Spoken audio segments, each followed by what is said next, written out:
محترم ناظرین، السلام علیکم ورحمۃ اللہ وبرکاتہ۔ محبت میں آزمائے بھی جاتے ہیں لوگ۔ ایک صحابیہ رضی اللہ تعالی عنہما کا واقعہ ہے کہ کتابوں میں لکھا ہوا ہے کہ ان کی شادی ہوئی اور ان کی شادی ایک صحابی رسول صلی اللہ علیہ وسلم سے ہوئی جو بہت امیر و کبیر تھے،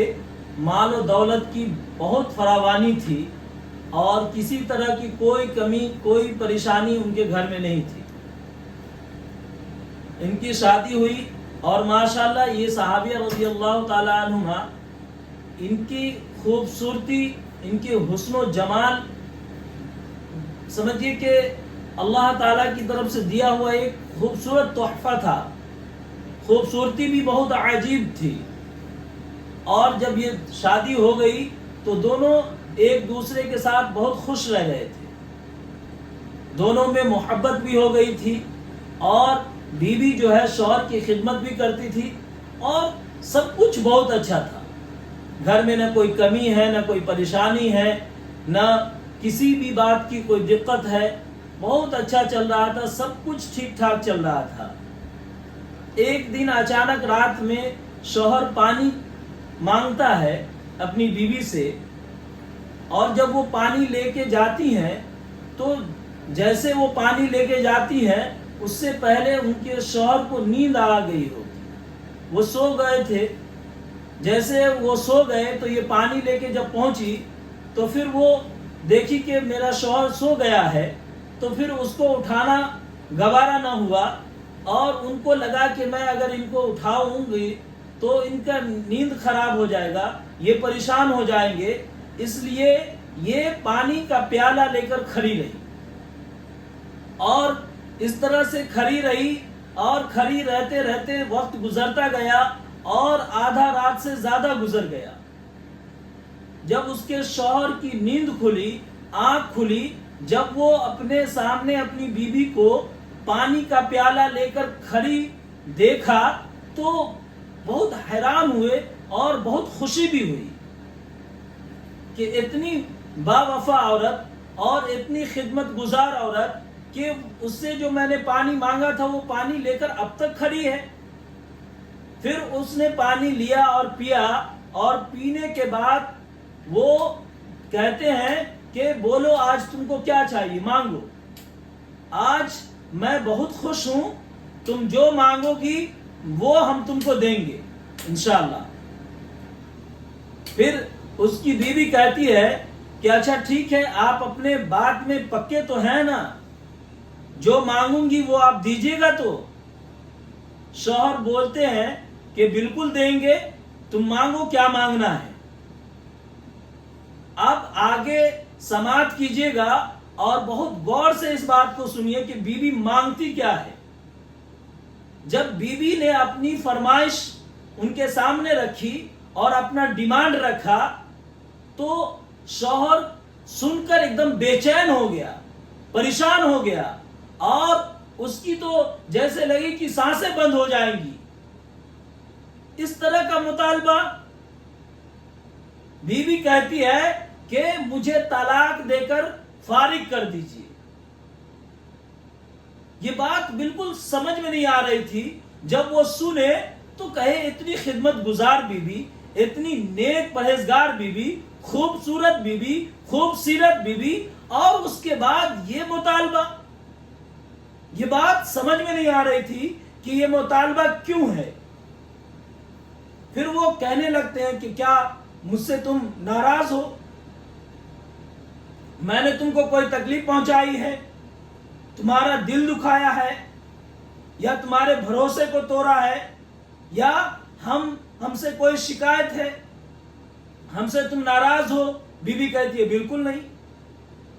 نہ ہی آپ نے کوئی بھروسہ توڑا ہے، نہ ہی ہم آپ سے ناراض ہیں، بلکہ ہم تو آپ سے محبت کرتے ہیں، اسی لیے تو آپ کی خدمت کرتے ہیں۔ ہم بالکل آپ سے ناراض نہیں ہیں، اور نہ ہی آپ میرا دل توڑے ہیں، نہ میرا بھروسہ توڑے ہیں، لیکن جب آپ نے ہم سے کہا کہ کہ جو مانگو گی میں دوں گا، تو میں مانگ رہی ہوں، مجھے دے دیجیے۔ اب وہ شوہر پریشان تھا، حیران تھا، ظاہر سی بات ہے انہوں نے وعدہ کر لیا تھا، اپنی زبان دے چکے تھے، اب وہ صحابی رسول ہے، اپنی بات سے کیسے پھر سکتے ہیں؟ لیکن یہ حیران کر دینے والی بات تھی، پریشان کر دینے والی بات تھی کہ آخر اتنی محبت اور اتنا ملنسار زندگی گزر رہا ہے، خوشگوار زندگی گزر رہا ہے، نہ کھانے کی تنگی ہے، نہ پہننے کی تنگی ہے، کسی طرح کا کوئی پریشانی ہے ہی نہیں ہے، تو پھر یہ مطالبہ کیوں ہے؟ پھر وہ کہتے ہیں کہ اچھا ٹھیک ہے، تم کو طلاق چاہیے تو ہم لوگ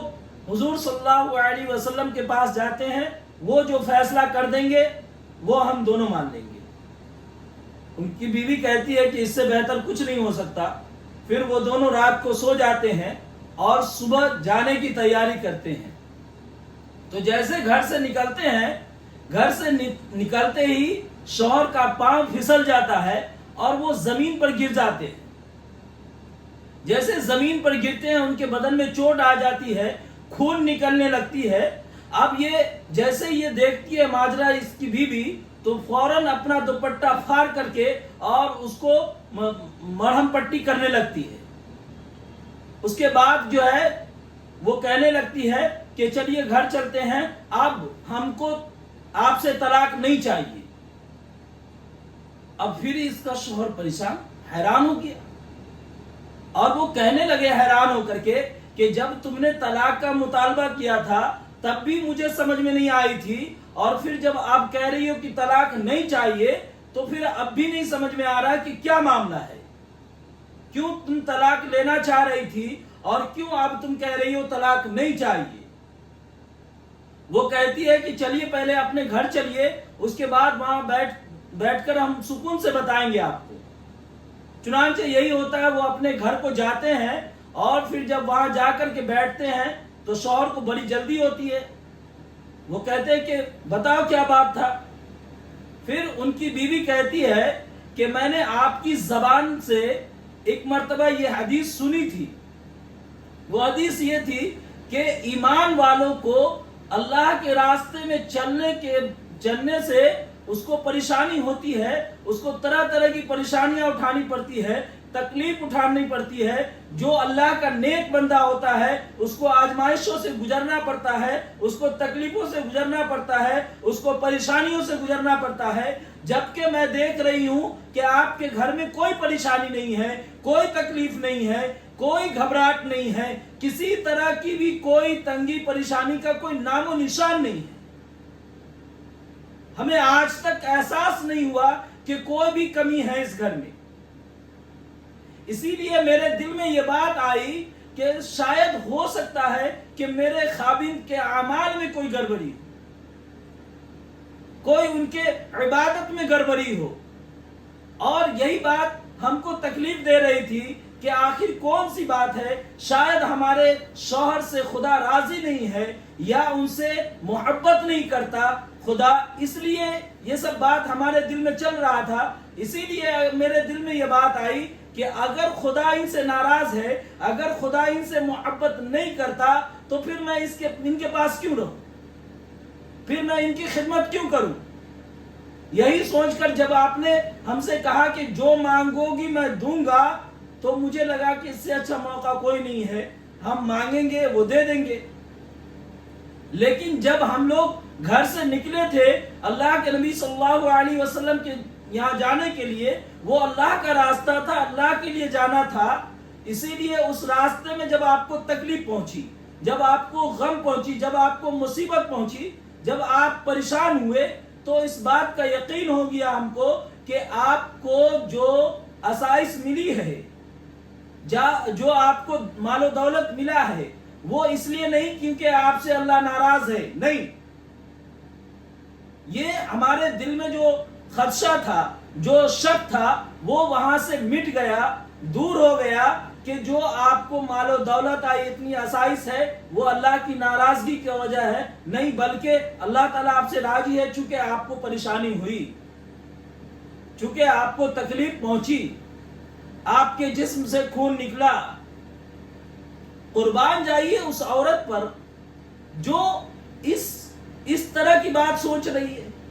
اللہ سے کیسی محبت ہے، رسول اللہ صلی اللہ علیہ وسلم سے کیسی محبت ہے، دین سے کیسی محبت ہے، حدیث پر کتنا اٹل اور سچا یقین ہے،